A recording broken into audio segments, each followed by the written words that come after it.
Okay, good afternoon, everybody. Thank you very much for joining us at the Capitol. We are excited that, like so many good things that happen inside this building, we are excited to announce today that we have an agreement on a transformational shared revenue deal that will also have the largest expansion of school choice since the program was originally founded. So when I think about coming to the Capitol and the beautiful building that we are in, I am often reminded as I drive up to the special place that we work that our job is to find consensus even when we don't necessarily agree with the people that are in the room. That happens on our own side of the aisle when Republicans get together. Trust me, we have plenty of our own disagreements, and it happens when we have the Democrats join us even more so. But today is one of those opportunities where each side brought their best ideas to the table, and I think if you are a conservative Republican in the state of Wisconsin today, you should be incredibly proud of the work that the legislature has done on your behalf. We will have transformational school choice expansions. We will have money for public schools. We will have more money for all of the local government services that we know are priorities. And on top of that, we have a large number of conservative wins with things that we have struggled to get across the finish line before that are all part of a very comprehensive bill that will really showcase the good things that happen in Wisconsin. So to talk about some of those details, and our press conference is going to be a little bit longer because we want to take the time to explain all the things that are in the bill, and then we're happy to answer your questions. So at first, I'll turn it over to my friend and colleague, Senator Lemieux. Well, good afternoon, everybody. It's great to be here. I just want to start out by just thanking everybody who's involved in the process, especially the bill authors, Representative Kurtz and Senator Felskowski, for all the hard work they did, for the counties, towns, and League of Municipalities for the work they put in to make sure we could make a historic investment in local government, and the city and the county of Milwaukee for stepping up and working with us to try to give them the tools to fix their pension woes, and finally the governor for working with us to bring us to this historic moment where we have a bill that, as the speaker mentioned, invests heavily not only in school choice, closing that gap for once and for all, and also the biggest investment in public education ever in the state of Wisconsin. Over $1 billion for public education that will go into our schools around the state. So I'm just excited that we got to this position. I just thank everybody for all their hard work that they put into it, and you know, it's just really exciting that we got to this point. So I'm not going to belabor all the points. I'm just going to highlight a couple of the things that are changes to the shared revenue bill. A guaranteed minimum increase of 20% for every municipality 110,000 or under. The 2/3 vote by the city and the county to add their sales taxes, and what was the other change? Oh, and raising the Milwaukee County sales tax to 0.4 from 0.375. So those are sort of the three major changes in the shared revenue bill. There's also some technical changes that we'll see when the amendment's ready. But with that, I'm happy to turn it over to Senator Felskowski. Well, good afternoon, everyone. And I was kind of asked to talk about why shared revenue? Why did this bill even start, and where did it come from?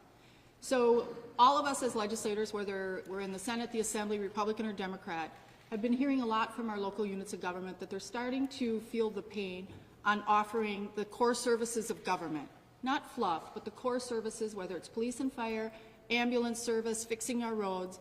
So we sat down last summer, I did, with the towns, the counties, and the municipalities. And again, I want to express my gratitude for them for all their help and for really sticking together as a team and working with us to help get this across the finish line. And they came to us and they kind of presented the idea. What if we would dedicate 1% of the sales tax that the state already collects and put that into shared revenue to fund our local units of government? In addition to that, we then tied their shared revenue to the sales tax. So it kind of builds in We've seen double-digit inflation under the Biden administration, and this is one way to offset it. We're tying the sales tax growth to their shared revenue, so it helps them keeping up with the inflationary pressures that we're all seeing. So the goal from the start was to fix kind of what we all know has been a pretty broken shared revenue formula. So we took a portion of the money and we did an inflationary catch-up, and we figured out some new revenue formulas on the new money that we were putting in, and we closed the gaps between the winners and losers. In addition to that,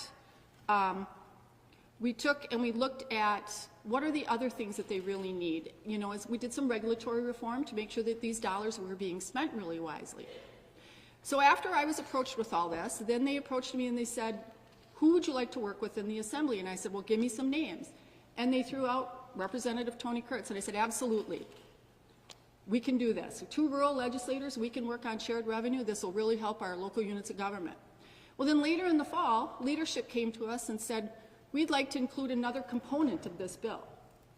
Milwaukee's pension is in very bad shape, and we knew this because Milwaukee had had conversations with the legislature in the past. So Tony and I were then approached with that, and that's where the late nights, the long days, and a lot of information started to come in. And again, kudos to all 3 groups because they really worked with us, and kudos to the city and the county of Milwaukee. And we did spend a lot of long nights on this, but we came up with a bill, as you've heard from our leadership, that is historic investments into our local units of government to provide core services of government tied to inflation. In addition to that, we came up with a way to allow the city of Milwaukee and the county of Milwaukee to deal with a pension issue that's been happening over the last couple of decades on their own. We're not bailing them out. We're giving them a tool to help themselves. And I'm going to turn it over to my colleague and co-author, Representative Kurtz, to go into a little bit more detail with that. Well, thank you very much. It is truly an honor to be here and a privilege, and I do want to, it has been a long time. It was late August of 2022. I literally pulled over to the side of the road and made a phone call to Senator Fitzkowski and asked her if she needed somebody to work in the Assembly on this. And from that point forward, I don't think we truly realized the undertaking that we took. And I would be remiss if I did not thank our staffs. Our staffs have been tremendous. I think it's an undertaking that they truly didn't understand until we really started getting in the details.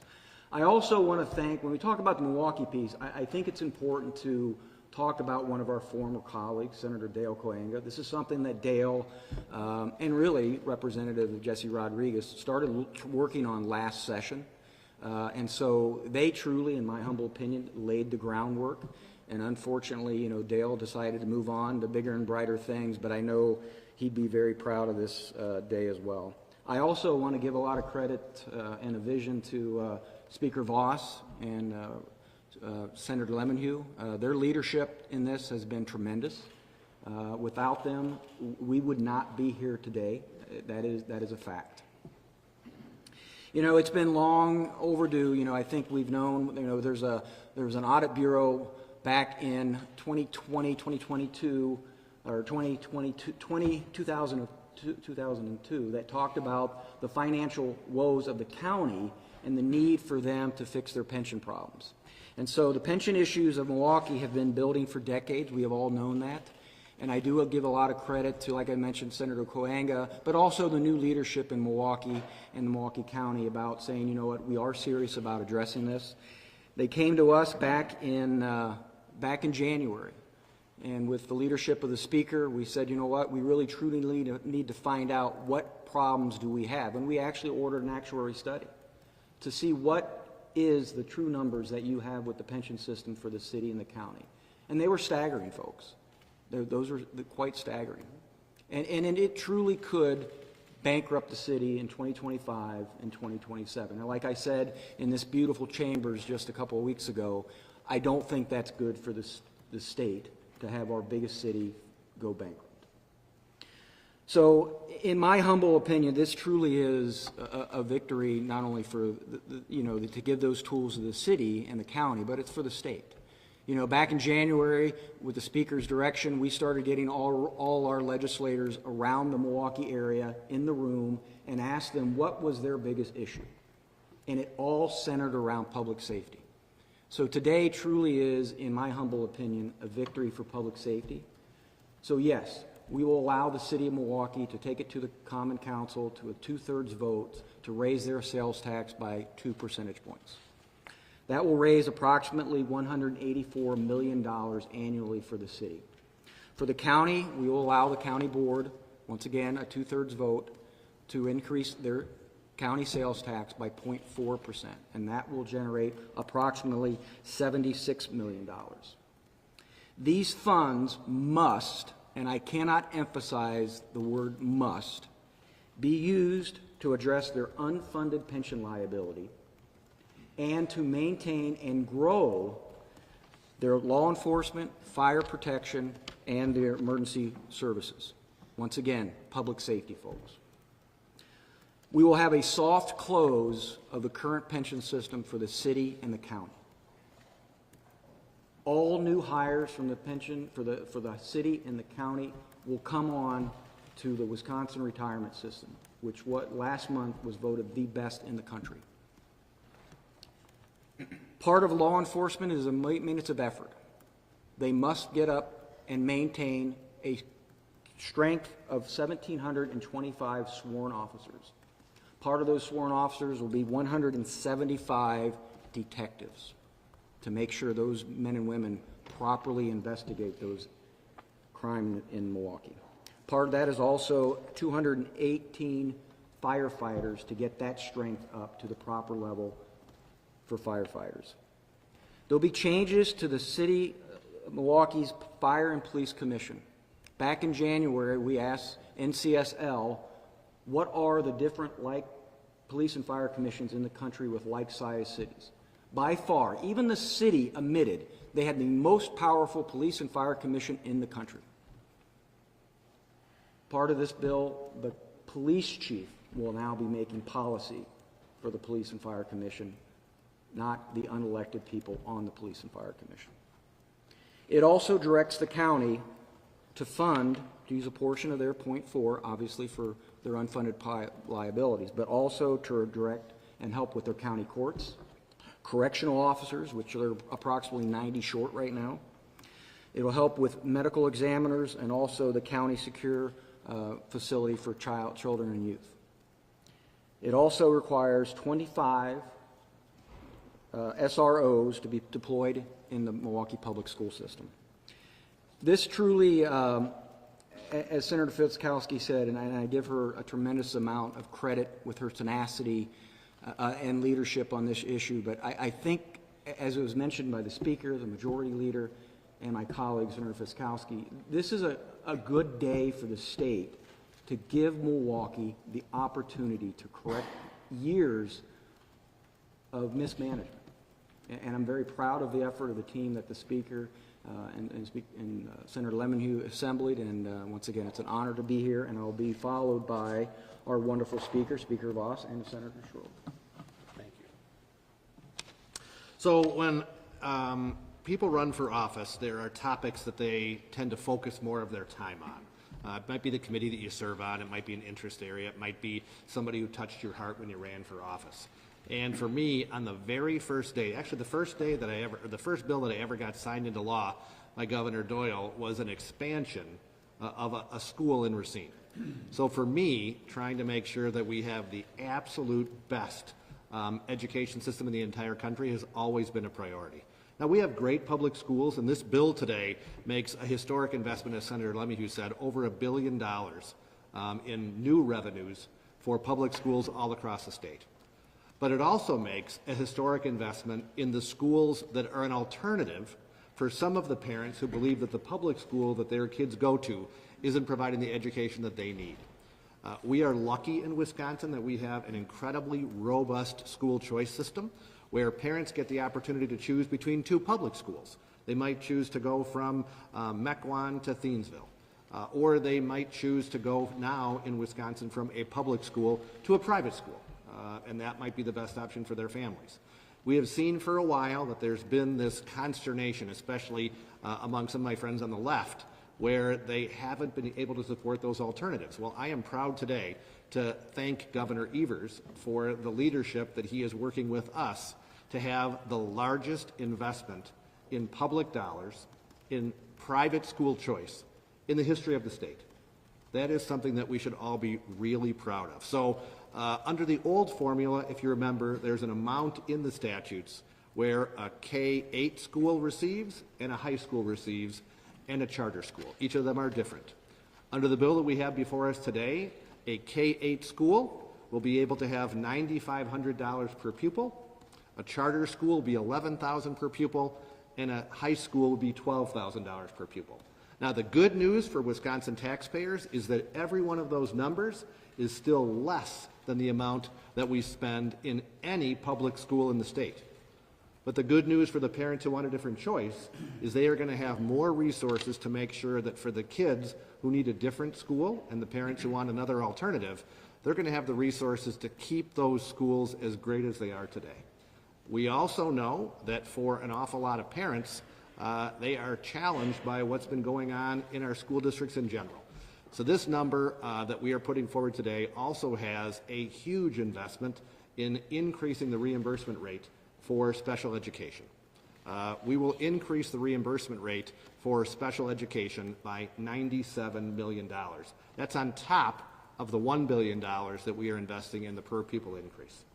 In addition to that, we also have pledged to put $50 million into the literacy program that I think Senator Strobel is going to talk about. He did earlier today, to be able to continue the good work that's there. So I know that we are not at the end, but it certainly is a great step forward, and that's why I'm proud of the work that we are going to have this huge investment in school choice, and that's why I'm going to turn it over to Senator Strobel, who will comment on the same.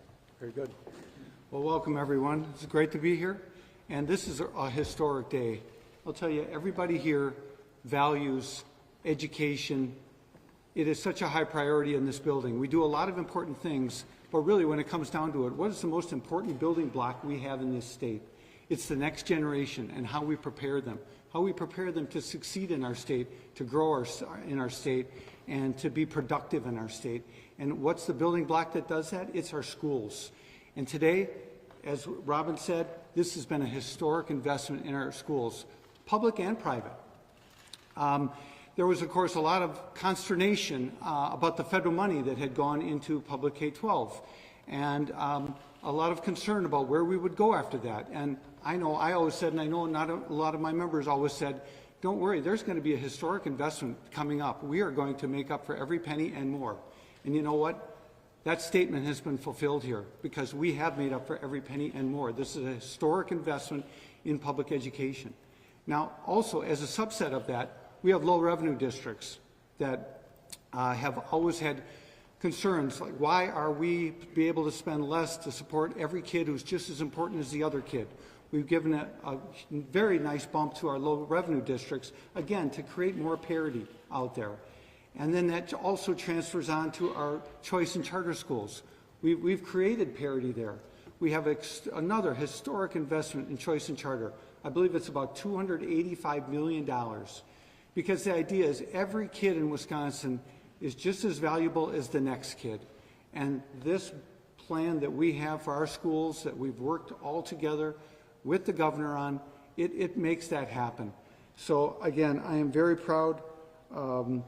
It's just a great day for education, and I'm really looking forward into the future to see the great impact that it is going to have on all the kids in our state, kids that go to public schools and kids that go to private schools. Thank you.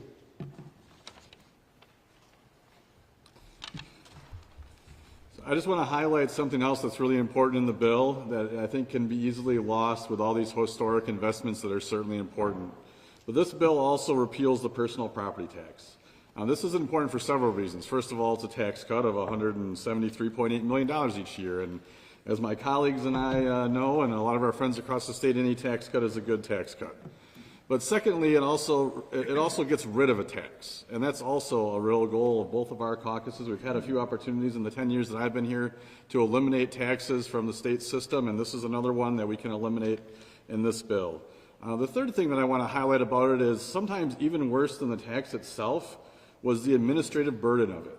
A lot of small businesses spent more time completing the paperwork and struggling with that part of the tax than even paying the tax itself. So as we use this bill to get rid of that, all of that is gone. You know, this is something that a lot of us have worked on our entire time in the legislature. I came here a little over 10 years ago wanting to get rid of this tax. Some people have been working on it longer. So obviously legislative Republicans have been focused on this for a long time. But even in the last couple of years, Governor Evers said this was something he also wanted to get rid of, but the devil was always in the details. And this bill was able to bridge that gap, fill in the details, and get rid of the personal property tax. Another great thing for this bill and a great thing for Wisconsin. Now I'd like to toss it to Representative Dietrich and Representative Dahlman to talk about a few other things in the bill. Well, thank you, and thank you for being here today. There are so many good parts of this bill, and I also want to thank Representative Kurtz and Senator Felskowski before they even got started on this. I was meeting with my communities and hearing their concerns and knew we had to do something. And the hard work and the innovation behind this has been amazing. One thing that I have been particularly concerned about is our kids and safety in schools. This legislation also requires school districts to track crimes that occur on the school grounds during school sanctioned events or school hours, and include a school accountability report, because we all want our kids safe. I've been a great supporter of our Office of School Safety, and in that regard, this bill requires, as you heard Representative Kurtz say earlier, that Milwaukee Public Schools need to place 25 school resource officers at their schools of choice across the district. And frankly, these SROs create relationships with the kids. This is what it's about. So you don't have a street officer who doesn't know the kids charging in an emergency and maybe not handling the situation at an optimal level. So there are many great parts to this legislation, but I think this is also a win for our students and their safety. Thank you very much for being here, and also thank you to the leadership team, and also it was a great privilege to be a part of the negotiations as they move forward, which were all bipartisan and in good faith. So it was a great conversations were had. As any compromise is, there's winners and losers. Both sides can have some wins and some losses as well, but I just want to touch on some reasons why we believe that this bill will be encouraging for the Republican side as we allow the city of Milwaukee and the county to be able to pass an increased sales tax in order to solve their pension crisis that's very ongoing, and while also having the ability to fund their essential services to keep them moving forward as well. With this 2/3 vote of the City Council and County Board, they will have to have the 2/3 vote from the city and the county in order to have any net new spending or net new positions in their local government. This will also prohibit any tax levy dollars to be used to expand the Milwaukee streetcar, and it will also prohibit any of the public health, local public health officials from closing down businesses for extended periods of time. Also not being able to deem any of these businesses as either essential or non-essential businesses. And not to forget, this bill also includes an innovation fund, which the city and county will be able to utilize to be able to consolidate and create efficiency within their local government as well to save money. And again, it directs all shared revenue to be used for local law enforcement, fire, EMS, public works, and transportation. It cannot go towards growing government. So these are things that Republicans have been trying to get across the board or across the finish line for several years. This is just another, this bill will allow that opportunity for that to happen through good faith negotiating efforts. And with that, I'll turn it over for some questions. Yep. Sure. You guys plan to pass this on Wednesday? Yes, Do you have the votes in your caucus that by itself to pass this bill as we will. I haven't had a chance to talk individually to all my members, but we We had a caucus this morning. I think there is some heartburn in our caucus about getting rid of the referendum, but I think at the end of the day, when you balance the entire deal with the historic investment in school choice, making sure that we don't have any kind of DEI being funded around the state, I think there are enough conservative wins that while I would have preferred the referendum to be in there, I think it's a reasonable trade-off, and I think we'll end up getting the votes. Well, I expect that we're going to have Democrat votes. You know, there's only one Republican who represents the city of Milwaukee. There are only 4 Republicans in our chamber who represent Milwaukee County. So just the portions alone that saved Milwaukee from the brink of bankruptcy would say that if Democrats are serious about governing, they would join the governor in supporting the bill. So you'd have to ask them, but I would expect they'll vote yes. And we have rural senators who will be there. Just the shared revenue portion of this bill is going to be so beneficial to their districts. I'd be hard pressed for them to vote against it, I would think. If all your local townships and villages are getting huge shared revenue increases, how do you vote against that? Senator, one of the biggest concerns in your caucus right now to get everyone to a yes that you need to. I'm not concerned. What are the concerns among the lawmakers who are not there yet? You know, we're going to talk to all the lawmakers, all the members of our caucus, and I talked to the minority party, and I think some of them will get there, and I think it'll be a good day, a bipartisan win. Speaker Boss, you previously said that you weren't going to go back to the negotiating table, and it looks like you've gone back to the negotiating table. So I was wondering what changed for you. Yeah, well, sometimes the offer and the opportunity to get wins for things you believe in are so good, you have to change your mind. So, you know, if we would not have the opportunity to have this historic investment in school choice, I probably would have been a no. But I think that when we have the opportunity to save the program, which is really what this bill does, and the chance that under the estimates from the school choice folks, we're looking at upwards of a 40% increase in the number of kids who'll be able to be in a choice school. That's a huge win for parents all across the state. So I still believe it should be a referendum, but in the give and take of negotiations, that's what we traded away to guarantee that we have thousands more kids who get a better education. One more question, please. Robin, you called the governor feckless and incompetent when you talked about negotiating. After reaching this deal, you changed your view about how you work with them? And does this bode well for future negotiations on the budget and other things?